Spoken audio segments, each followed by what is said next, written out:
Hey there, Space Adventurers! Welcome back to our Starfield lore series. This is Jesus from Jesus Gaming and Podcast, and today we were going to dive deep into the mysteries of the cosmos. And today we got something extra exciting to discuss, and it's the enigmatic and fearsome Crimson Fleet. Who are they? What do they want? Well, we're about to unravel some of the secrets of the most notorious faction in the Starfield universe. Let's go!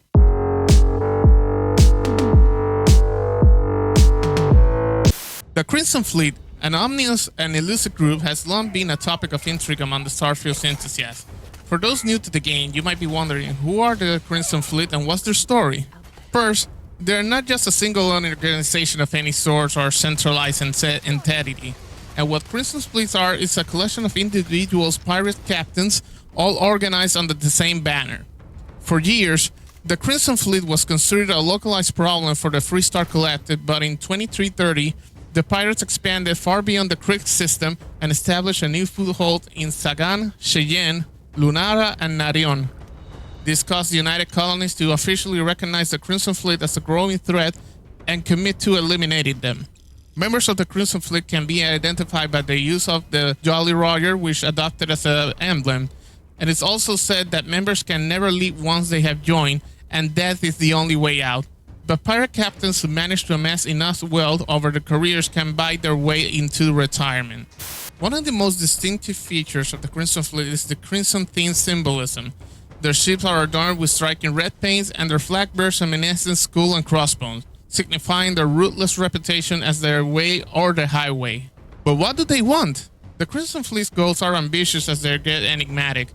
They are known to be opportunistic privateers, scouring the stars for precious resources, advanced technology, and valuable artifacts. During our time at the game, Captain Delgado, their current leader, is after what is called the Crisis Legacy, which is also part of their past and history. Came back to finish the job personally?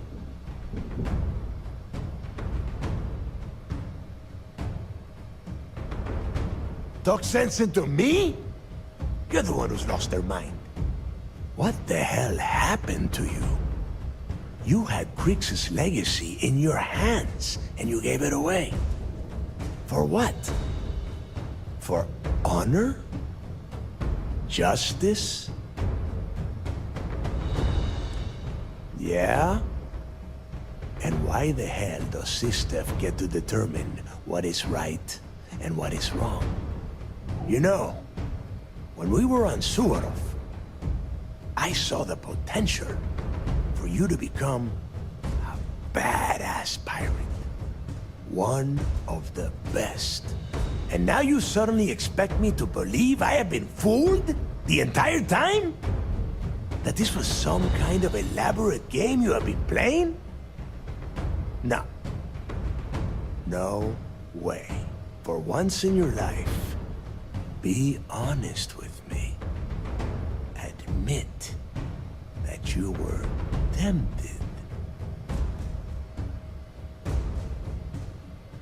Well, at least we know you are still human.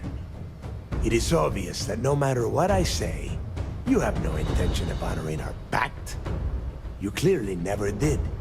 I have already locked down the key and set its reactors to overload. Soon, you, me, and everyone near this station are going to be vaporized. Let's see how far that loyalty to Sistef takes you now.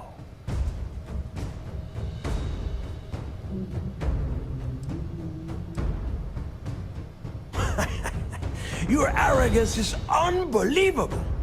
You think I'm doing this just to be rid of you? No. I simply refuse to be the first person since Jasper Griggs to allow UC Sistef to take over this station. If this is truly the final chapter of the Crimson Fleet, then the message has to be sent that we did not go silently! And spend the rest of my life in the brig without a credit to my name? Why would I do that?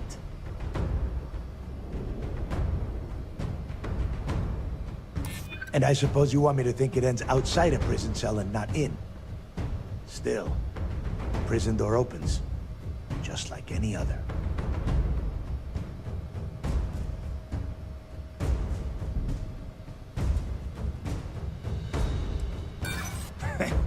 You got a funny way of showing your appreciation. Now you have the nerve to piss on the fleet and tell me it's raining? Get real. They might. And if they do, I would just be tying up their loose ends, including you. If so, letting you live might afford me some small victory. Fair point, Rook. And even on a ship like the Vigilance, there's always a chance I could escape. But not if I die here.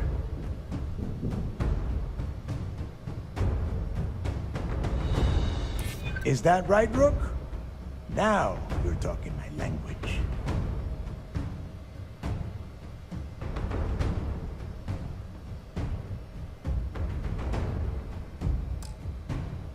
If anyone should be that angry traitor, it's me. But at least you're finally telling the truth. Fine. You win. Standing down the reactors. With the legacy gone, we're dead in the water anyway. Before you have begun to lock me up, I'm gonna leave you with some parting words. Whether you know it or not, you're damn good at being a pirate. It's in your blood. One of these days, that's all gonna hit you. And I'll be waiting for you in my cell to tell you I told you so. Over a century before Starfield main lore events, the United Colony has built a super maximum security prison called the Lock on the surface of the planet Suvorov, in what is known today as the Krieg system, and a star station called the Key above it. In 2241, a prisoner named Jasper Krieg instigated a riot in the Lock, and he and a number of other prisoners managed to break out, seize some ships, and capture the Key.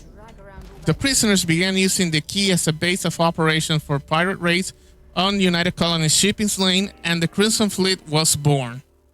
When Jasper died, he left behind a hidden treasure that became known as the Krieg's legacy. Later generations of the Crimson Fleet have been taken to hunting for this major score, but none have found it yet.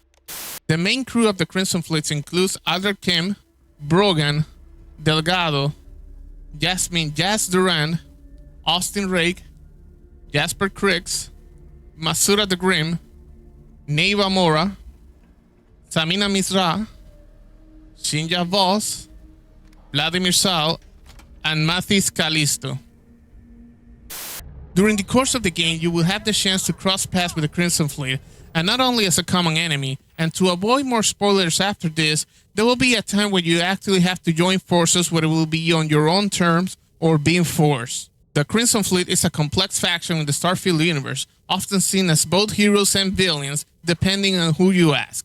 Their motive remains shrouded in mystery, and their activities continue to perplex and intrigue Starfield players and lore enthusiasts alike. Whether they are a force for good, evil, or something in between, depending on their definition, their presence in the vast cosmos adds a layer of intrigue and danger to the ever-expanding universe of Starfield.